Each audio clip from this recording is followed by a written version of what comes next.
This penultimate grouping is concerned variously with the subject of age.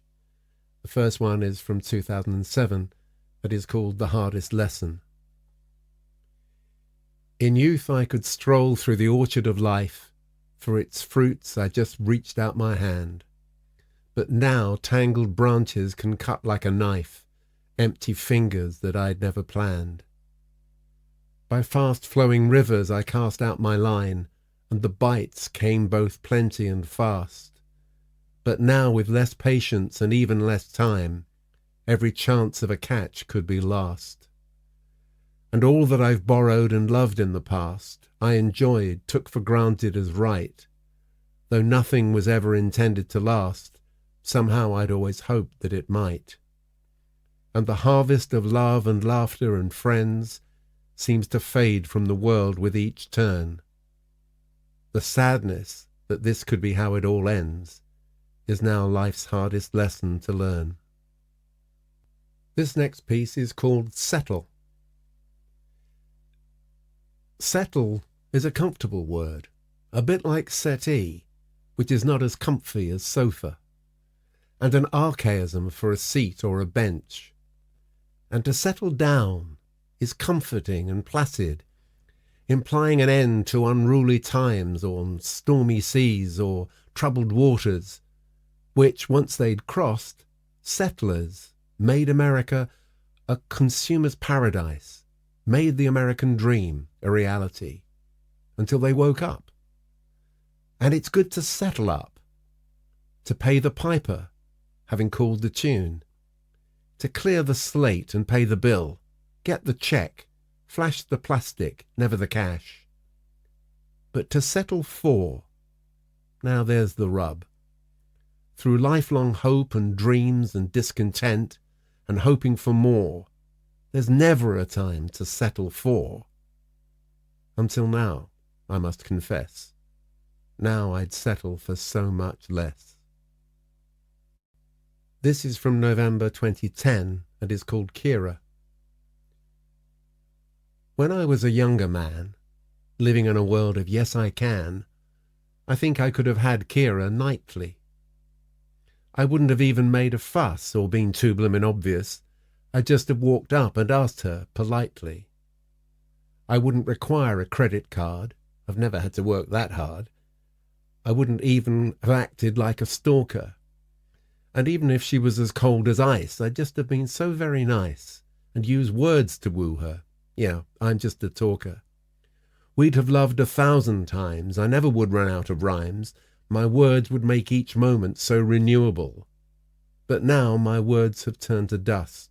My aspirations I adjust, and only try what might be vaguely doable. This is from 2009 and is called either Prostate Protest or Bladders. I don't want to end up an old man who has to keep stopping to pee. To be chained to a bodily function means no body can ever be free.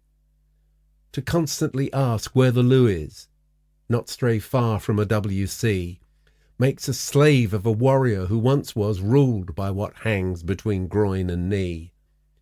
But its previous function was pleasure, or the creation of one's progeny. And the mark of a man is a measure of enjoyment in kind and degree. Both functions produce satisfaction. Only one gains from high frequency. But men grow too old for that action. All they crave is the peace to just be. This is from 2015, written half-heartedly really as a song and maybe more convincingly as a poem. It's called Constant Competition. I'm in a constant competition with a man who always wins. He's got a similar disposition, so that's where the fight begins. And it takes so long to realize that I'm always bound to lose. He's just my height and near my size and shares all my dearest views. And he walks the way I used to, and he smiles the self-same smile. He talks the way I always do, and he has a similar style. But he moves just that bit quicker, and he's nearly twice as strong.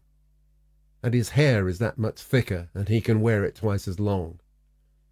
He's got more imagination, and he's flexible of mind. He's got real determination, and he's firm, and yet he's kind.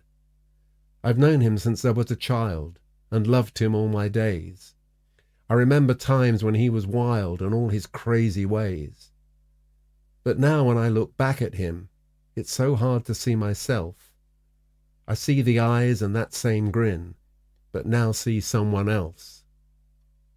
I'm in a constant competition, but I'm always bound to lose. The younger me will always win.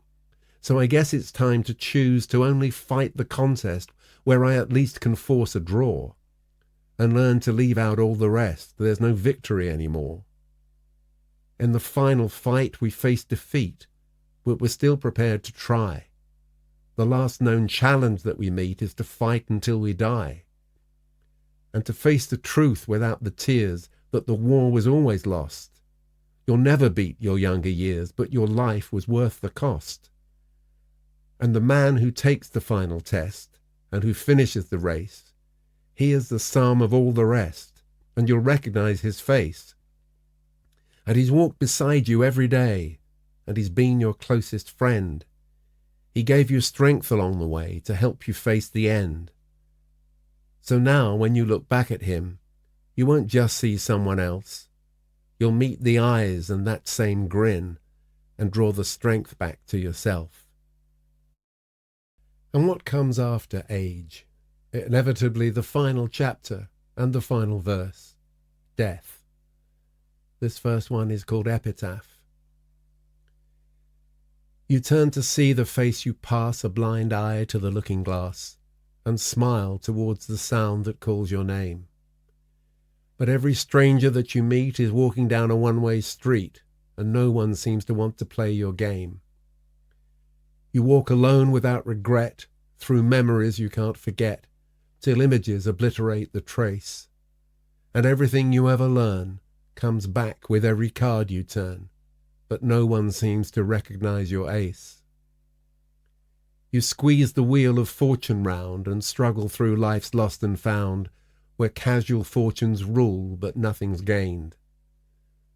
But all the bridges that you cross deduct their profit from your loss. The joker smiles and leaves with what remained. All life's stairways lead to heaven. All earth's streets are paved with gold. All your sins can be forgiven. Life is only growing old. There's no one on the road you choose. The milestones all read born to lose, and all the signposts laugh and point one way. You play the game of let's pretend, with Dr. Death your only friend, and no place left to go you'd care to stay. And so you plan your final scheme, from all the nightmares that you dream, steal makeup from the clown to hide your age. But when you think the ghosts won't mind, they creep up on you from behind, while someone turns the corner of the page. Your life is balanced in between the things you say and what you mean, but even strangers read between the lines. And as you try to form the word, you see that not a soul has heard, for they've all been through this 100 times. All life's stairways lead to heaven. All earth's streets are paved with gold. All your sins can be forgiven. Life is only growing old.